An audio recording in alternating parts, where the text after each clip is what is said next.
We go live to our international editor, Sophie Mokoena, who is at Nasrec at the ANC's Policy Conference. Sophie, good evening to you. I'll turn it over to you and the rest of our political team, Vuyo, Mvoko and Mzwandile Mbeje.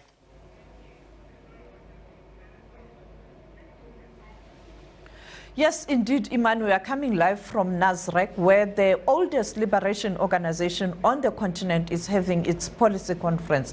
Quite an important gathering, particularly for our viewers in Africa and around the world, because this is an indication that the ruling party in South Africa is preparing itself for what we call the conference that will be in December, where they are going to elect a new leadership.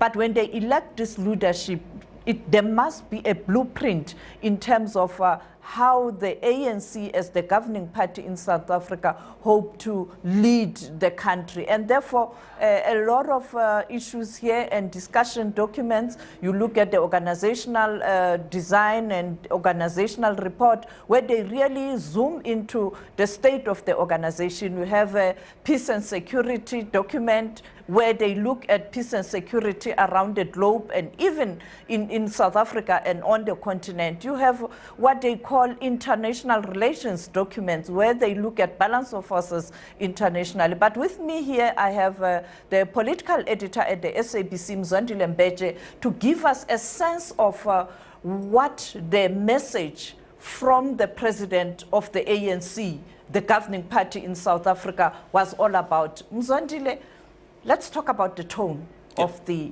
message of the president of the ANC. It was quite important for him to set a tone. What's your assessment? You know, thank you very much, Sophie. I think one thing that I noticed, which sometimes the ANC normally shies away from, is to acknowledge the weaknesses. I think the president was very upfront to say, we are a divided house. And I guess if they are able to accept that they are in that state, perhaps that may be the start of rebuilding, as they've been trying to do. So the tone basically was a tone of a party facing difficult time. The evidence, Sophie, you and I have been reporting about this last year, 2021. That was the clearest evidence that people of South Africa are not happy with the way things are. This is the opportunity for them. And I guess they got that message loud and clear. That's why the president was able to say, at the moment, we need to focus and rethink, because people are not happy. If people are not happy, they'll chuck us out of power. But when you look at the speech, 80% almost like government tone, not really the party. Yeah. Do you think he was able to ensure that the delegates at this conference are able to do a thorough introspection of the state of this oldest liberation organization on the continent? I think perhaps with the current president, one of the things that over the years we've noticed is that his speeches, in fact, I've dubbed them 70% economic speeches. And I think that is the realization that whatever happens, I mean, you can have your party in the best of state, but if your economy is not performing well, it will drag it down, because people will still point at that party to say, we don't have work, we don't have employment. So it doesn't matter how great your party is.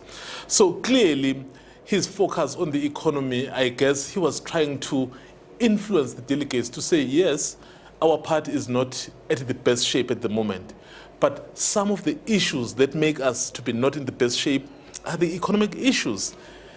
Potholes everywhere, stagnation in the economy everywhere, fuel prices, load shedding. So those are the real issues that affect people on the ground. So if you don't address those, so you might as well go home. So I think that was perhaps the intention of him driving the message around issues than the party. That's why I think he left that message about the party right at the end to say, we're in trouble, we're divided. In your assessment, you spoke about the issues that are related to economy, and if you don't address them, you are likely to see social unrest. Absolutely. That we witnessed last year. Do you think he was able to say to the delegates, this is the line of march? In terms of the economic direction, let's look at this. Was he able to talk about that compact that he spoke about during the State of the Nation, giving clarity? What is this animal all about? Well, I think, in fact, the other perhaps reminder was the alliance partners. They were very forthright in their messages of support to say there are so many things that are not being done right.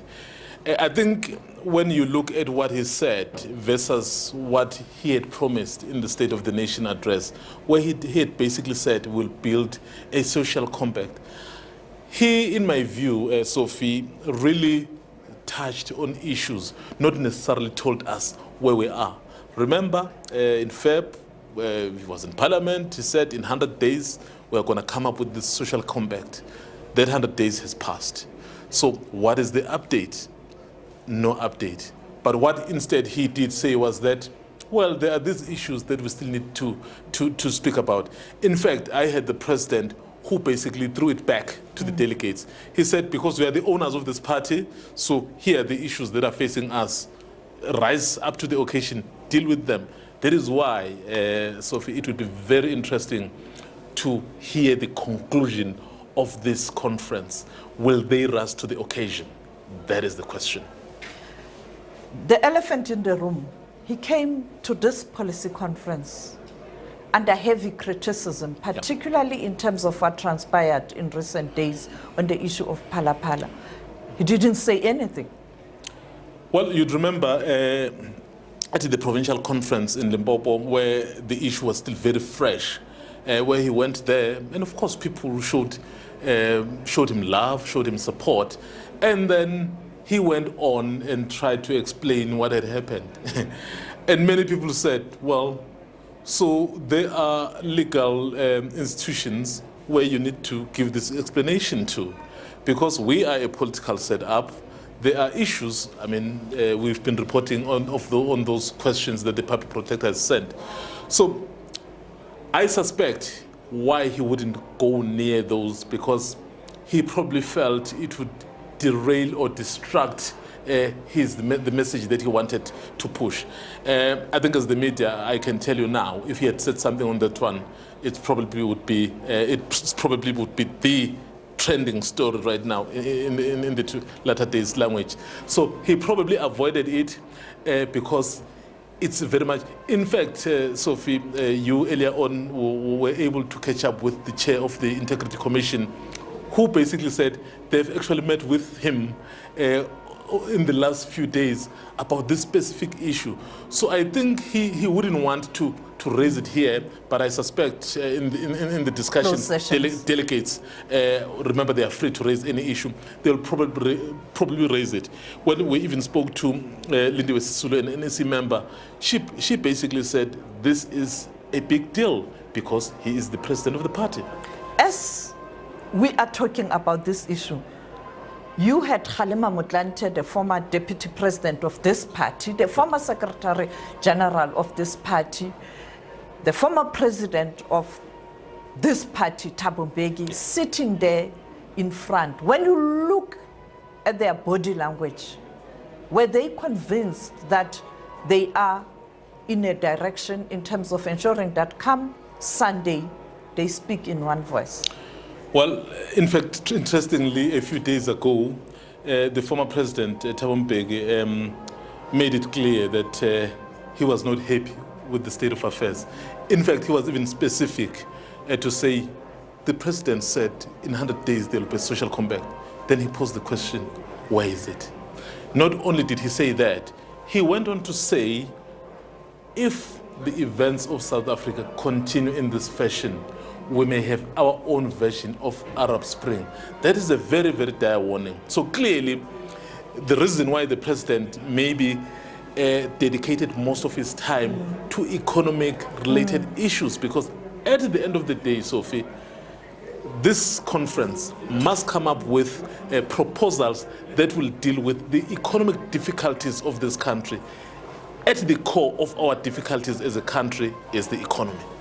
Thank you so much, Mzwandile Mbeje. Yes, Iman will continue to give you update in terms of what's happening here. At 9 o'clock, Mzwandile Mbeje is going to join me. There we are going to focus on what the ANC president said in terms of international relations. I'm sure on the continent, people would like to hear what is the ANC policy going forward in terms of putting Africa at the center.